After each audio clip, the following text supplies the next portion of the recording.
好，拄则咱听到的是台北市市长郭文德上新的回应。另外，这方面同款是上新的消息，来关心新北市3联埔半暝警察开枪，为着要来抓歹徒。透早6点钟，一个嫌疑犯赛车因为违互警察临检，为新庄走到3联埔的碧华国小停车场内底，警察甲围起来，落尾开枪，靠到这个嫌疑犯顺势甲人抓起来。详细情形，连线记者林明勇来传来了解。明勇。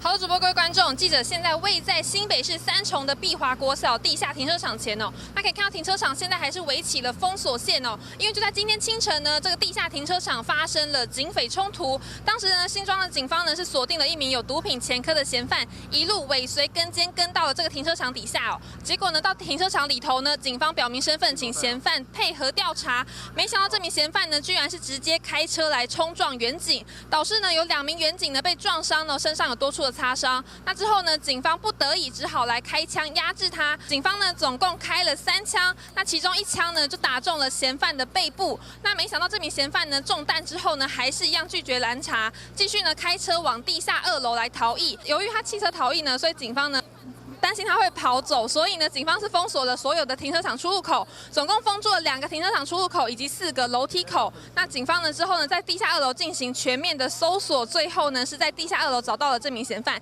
那这名嫌犯呢，22岁，有毒品前科。警方也在他的车上呢搜出了4把的开山刀，还有1件防弹衣跟1枚弹壳。那由于呢，当时呢是在今天清晨大概6、7点发生的事情，当时呢正值国小的上课时间，所以有不少的学生家长跟学生 都是受到了惊吓。目前呢，警方还来调查这名嫌犯有涉及到哪些案件。那以上就是为您掌握到最新情况，将时间交还给棚内。